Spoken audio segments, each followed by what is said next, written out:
Well, I might say that the most fundamental part of all of this is the bond that I had made with the community. People know me. People know that I had just renounced to any salary, to any money, and that I give all the money I have for restoring the nature. Because nature for myself and my heart is the most important thing on life.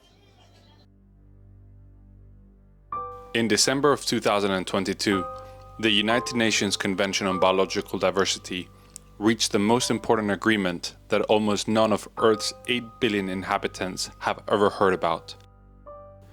It sets very clear targets for humanity, among which are the following.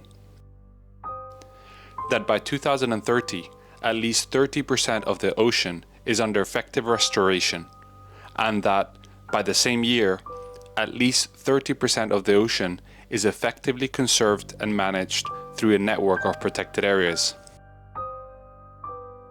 If we fail to meet these, we run the risk of losing 1 million species, endangering the livelihoods and cultures of billions of people. How are we to do this rapidly and decisively without leaving anyone behind? Who is going to do this work? Come with me to one of the ocean's 77 seas to meet a few of the ocean champions working on the front lines of conservation and sustainable management. This is their story.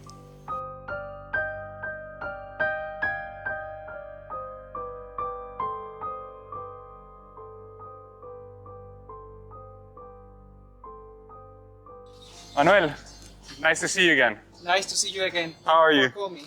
No, thank you for having me. Oh, Very good. I'm gonna set you up here so that everyone can hear all the important things you have to say to us. What's behind us here?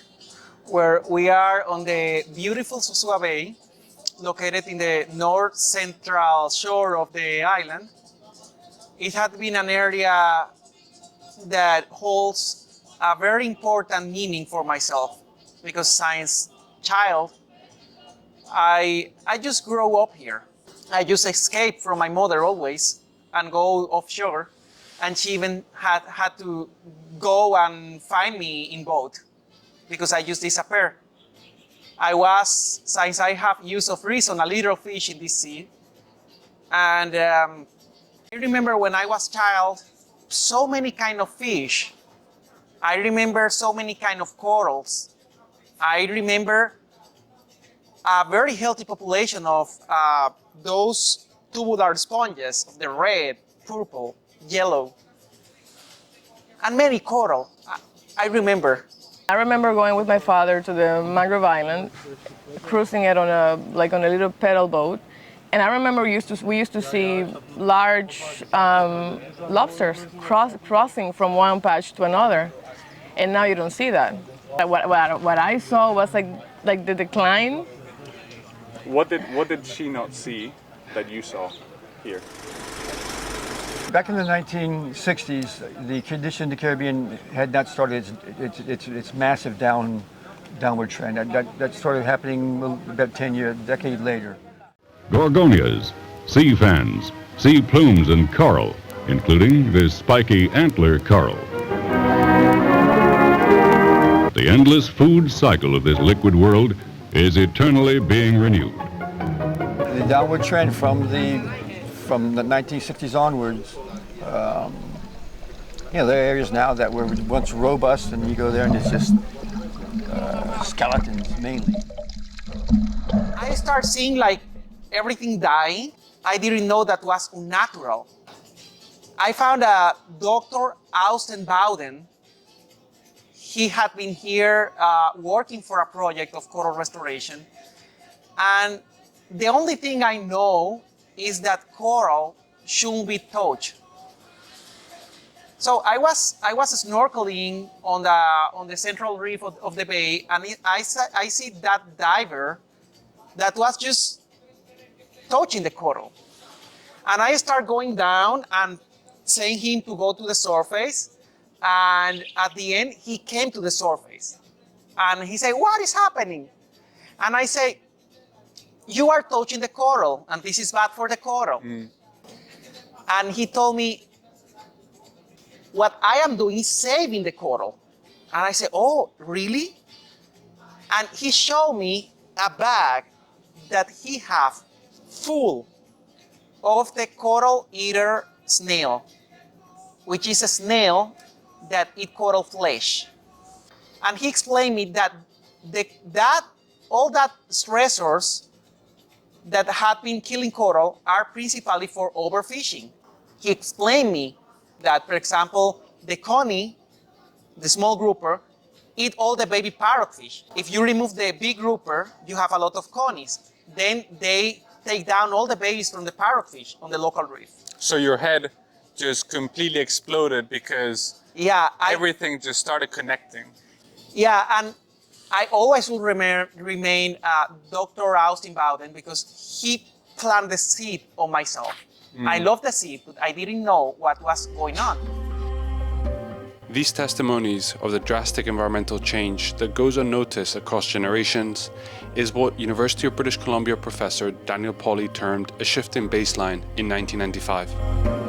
It is only as of recently that we can track these changes at scale over time from space. 0.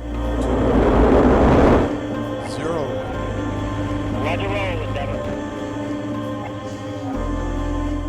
The island of Hispaniola has seen drastic deforestation in just 30 years. Simultaneous to this loss, we have also seen the flourishing of cities, such as the capital, Santo Domingo, or the most populous city in the country, Santiago de los Caballeros, as well as the rise of the tourism industry in locations such as Punta Cana or Cap Cana. Tourism is an important economic engine for the country. However, it has also been one of the main causes of coastal habitat loss. The Dominican Republic has lost the equivalent of 340 Central Parks worth of mangroves if you've ever been to New York City, or 9,529 football fields if you like the sport. Habitats of critical importance for food security, coastal protection, and ecological processes, which now have to be restored before the end of the decade. Particular to the Bay of Andres, where we're operating, the major issue is overfishing. I just noticed that overfishing was the main cause. And I noticed that there was a complete lack of enforcement. So I just decided to enter in the Ministry of Environment. I start working here. I make consciousness presentations for fishermen, explaining the problematic. They agree with me that we need to put an enforcement on the bay for saving the fish population. Is fishing regulated here in the Dominican Republic? Do you think it's regulated? We have all the laws. No, that's not the question. Okay. Well, it's related. Well, you have the laws. Are the laws followed? No. Is there... Very No, little. very little. The organization that regulates the fisheries is understaffed. So the problem is that we don't have enough staffing in the whole island to enforce the law. But also there's no programs there are, but not enough programs to provide a livelihood for these fishermen. That's the key. That's getting to the core of the issue. We don't have industrialized fishing, but you don't need that to damage the environment. Here is a 24/7 fishing artisanally, 24/7. You have a morning shift, an afternoon shift, and the night shift. And we see it every day. So it's a non-stop extraction of juveniles. So we don't have adult sizes, but the little that's left, it's being fished down. This younger generation are seeing the leftover. So for them, what they're fishing, the sizes and the species that they're fishing, it's okay to take out juveniles. Do you think they know it's the leftover? I don't think they know.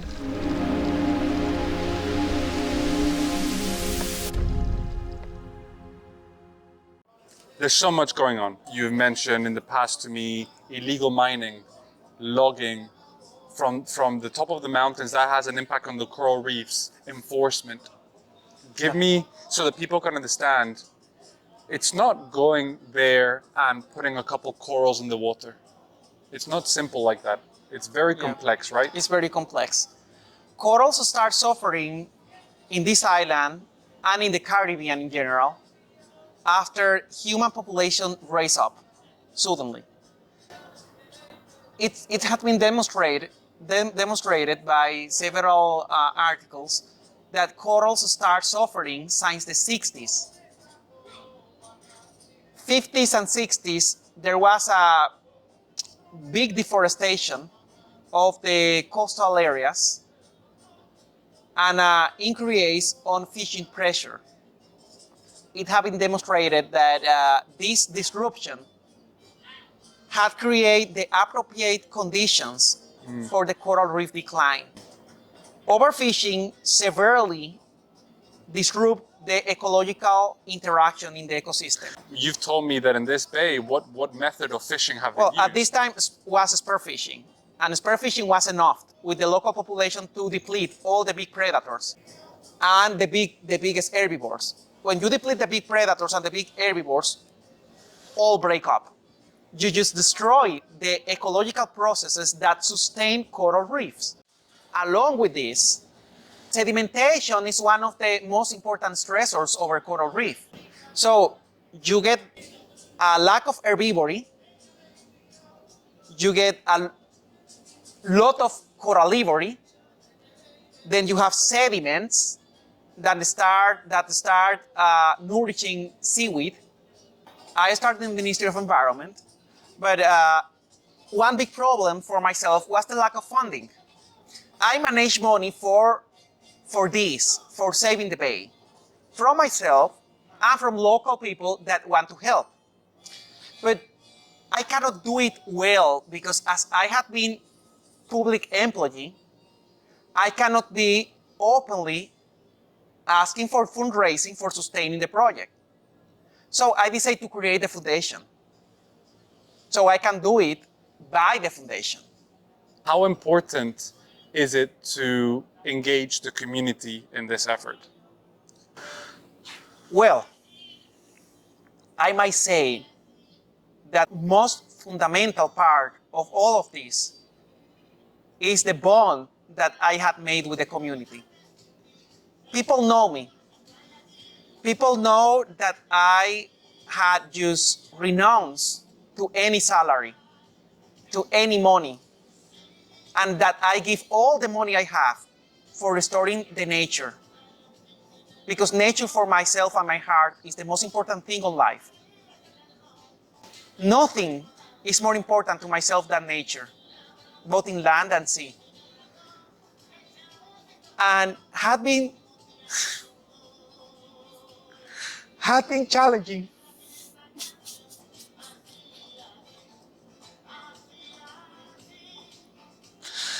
Had been challenging.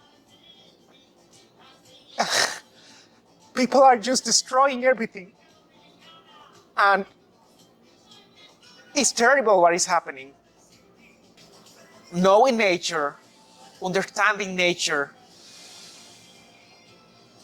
having a connection, that connection has been strengthened by the learning and understanding of the ecology, have planted on myself, and I think in any people that can see what I am seeing, a deep love for the Mother Earth. When resources are limited, you soon realize that every trip matters. You want to plant corals out at sea in the morning? You will come back in the afternoon carrying a bag of marine trash. Want to transport sea sponges to new habitats in the north of the country? The truck will be loaded with the seeds needed to restore mangrove forests in the south. The maximum conservation potential is squeezed from every drop of petrol on the road. So the first step for restoring mangrove ecosystems is obtaining the seedlings here in healthy mangrove forests. We are in Esterondo in the north of the country, and we're gonna collect a couple buckets now and work with local collaborators.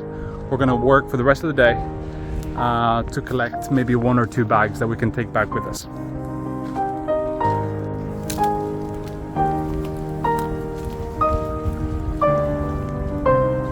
We are about to replenish the old estuary of Sosúa River and other areas in Puerto Plata, as Costambar, Playa Dorada, with mangrove.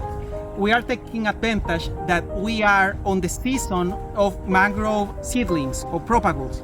So we are collecting, as you can see, we are collecting many of the seedlings and the propagules for planting a massive amount of mangrove near all the coastal areas in Puerto Plata.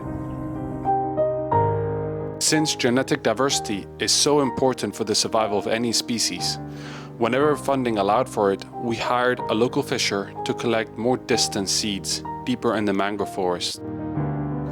We start having more people helping. We have a grant with Ecology that partner us for the restoration of the Sosúa River estuary near an area that is named El Tablón. So we're here in the Sosúa River with a couple local fishers. We are using the seedlings we collected along the northern shore of the country to restore different sections of the river. This has been a multi-year effort, and Manuel is trying this new technique of mass planting of seedlings, as well as bringing some 2-year-olds out into their new home. Mangrove seedlings, the propagules, we are just planting them massively in the sides of the river on eroded areas. We are planted on high densities, so they protect each other by the roots. So we plant them very close to each other.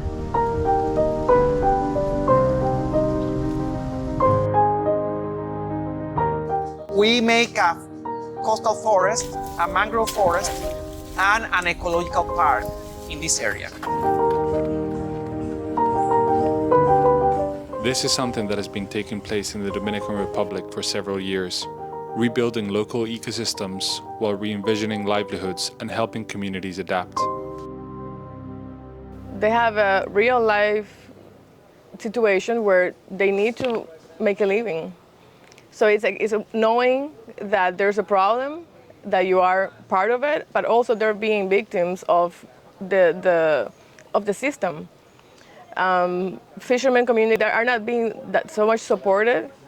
And what we're trying to do is to create livelihoods that are connected to the ocean, because it's hard to pull away the fishermen from the sea, and working with us or finding jobs here on the beach with dive centers or other organizations here in connection to the ocean. While the core issue, the overfishing, is addressed, which is the social, economic, social, cultural components, socioambiental, which we focus on. I wouldn't know, probably equally to what we're doing with actual field work. So this is some of their work. They restore coastal mangroves for the community. Then you might see over there, they have some further offshore mangrove restoration sites. And they're also working on coral reef domes. So they're working across all the main ecosystems here. Slowly we have been growing our relationship with the fishermen. For instance, like when we have field work, we hire them to work with us, and we give them a good pay. It makes them part of the project, and they feel empowered. Oh, like they get to understand more what is it that we are doing, and also they have a know-how of how things work better than we do. So for them, for instance, to be able to work with us with the coral and the domes and doing the maintenance and seeing how all the fish and other organisms are aggregating, they can see the value in investing their time. Our plan here in Boca Chica is to have the other side of the lagoon as an area of access, but with guides. So then the caretakers of that park will be, first priority will be fishermen. The field technicians to help to deal with all the things you need to do within a marine reserve will be prioritized with the fishing community. Has it been complicated to bring together the business sector? Has been complicated because they say, but they really don't understand. I feel that most of them really don't valorate how important is the environment for their business, and is. But it's a cultural thing. The role that we want to play in that aspect is to make the tourism industry bond with conservation. It's the logic. And it's unbelievable that most of that sector are not thinking on that. The environment is the main support of the tourism industry. Tourists come here for the beach. The beach needs the healthy coral reef for being there. 1 hectare of coral reef, if it's alive, can produce up to 5 tons of sand each year in the natural process. The same hectare of coral reef dead produces less than 1 ton of sand per year. The tourists came to the beach. The tourists came for the landscape of the Caribbean or the tropical islands. No other reason. I've had the opportunity of visiting different coral reef restoration projects over the last few years, and something that has struck me here is that there's no budget to go purchase e-concrete. There's no budget for extended periods of time on a boat. There's no budget for scuba gear to go down. So it's all done free diving. It's working here, trying to find the materials that are available to sink the structures, to hold them in place. And we free dive to set each coral in its new home. So it's quite impressive, the amount of work and the amount of success that they've had with such limited resources.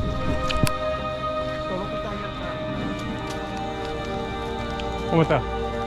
Todo bien. Todo bien. Bueno, chao. Getting funding has been a big problem for you. Yeah, the most important problem, because if we have fun, this is done. This is safe. You can be sure of that. You can see the results that we have in situ without many funds. If we can get funds for this and the other area that we are managing here, conservation and the resurrection of the marine life and marine ecosystem is a fact.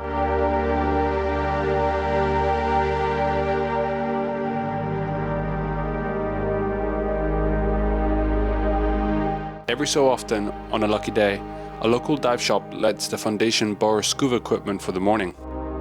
When that happens, there is a narrow window of opportunity to deploy and secure the heavier coral structures, as well as to venture deeper into the bay to collect as much marine litter as possible.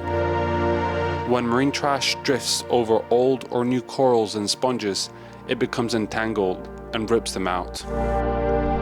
When it's not your lucky day, however,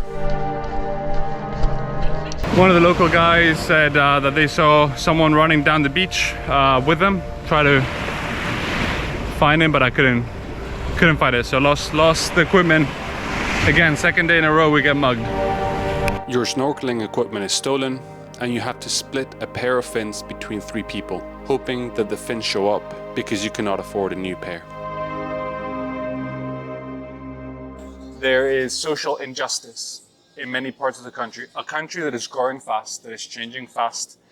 And if you're changing fast with these inequalities, they might intensify. How urgent is it for us to get ahead of the ecological crisis, which is a social ecological crisis? It's connected. I think that money has to be channelized on action. We need action. The situation is not to be, let's write papers and let's check how the ecosystem died. No. The money has to be done for action. Action. We need action. Yeah, we need to demonstrate that the actions are being done and the impact that our actions have. But the resources we don't have time to waste. How urgent, you're in the water every day, how urgent is action needed? Not to say that science is not, but how urgent is action needed here? It's past due. Resources have to be channelized for education, environmental education, and ecosystem restoration. Not one species restoration, ecosystem restoration. We have to bond all the components. We have to fight all the stressors. We have to fight for saving the coral reef. We have to fight overfishing. We have to fight deforestation, cattle specifically, and mining. We have to educate. We have to control the wastewater.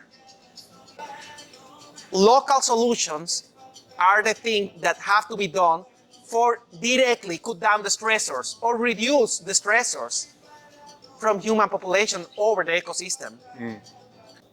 We can be with nature, we can interact with nature as long as we don't harm it.